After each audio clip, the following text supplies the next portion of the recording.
Hi, my name is Nebojša Tabački. I am the author of the book Consuming Scenography, The Shopping Mall as a Theatrical Experience, published by Bloomsbury, Method and Drama in 2021.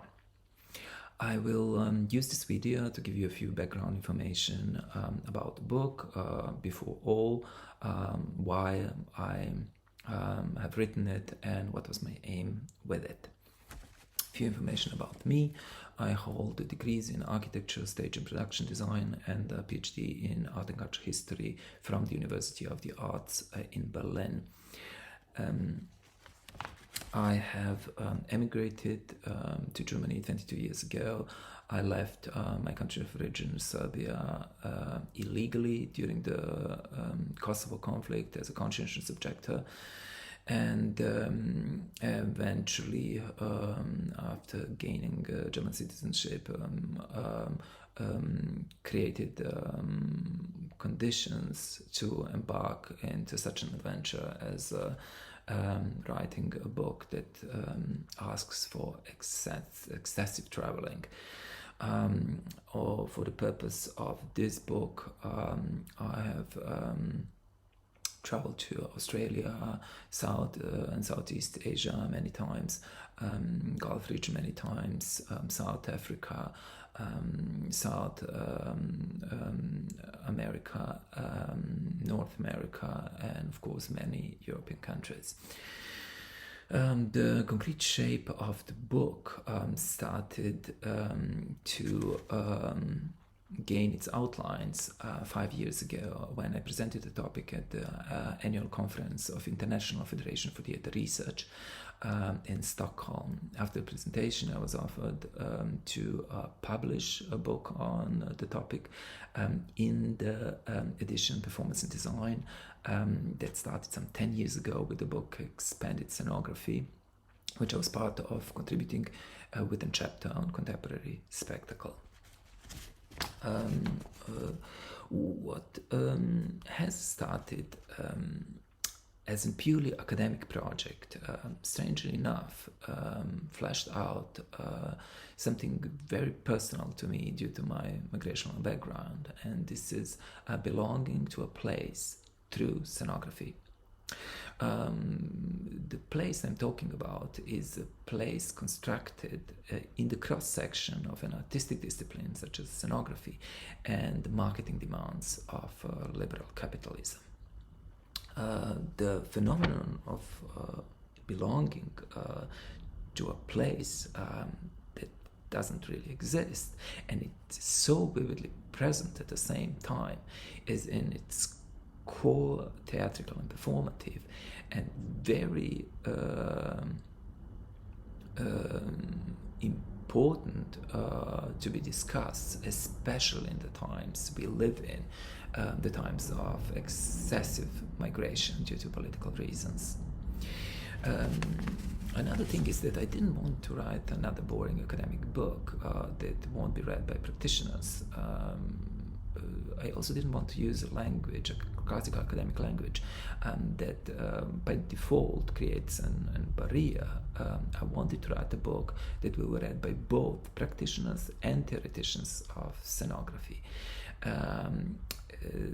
The aim was to present it as a kind of tongue-in-cheek pop song, to wrap it into a colorful envelope like K-pop videos, but the one that underneath its colorful and funny surface conveys a really serious message, and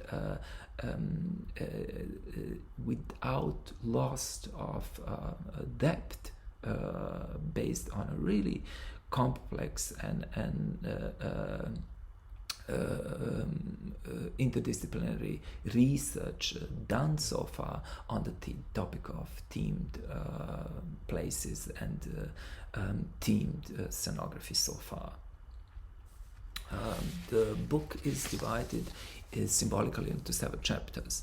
In the first chapter, I follow short history of enclosed market spaces viewed through the lens of scenographic principles.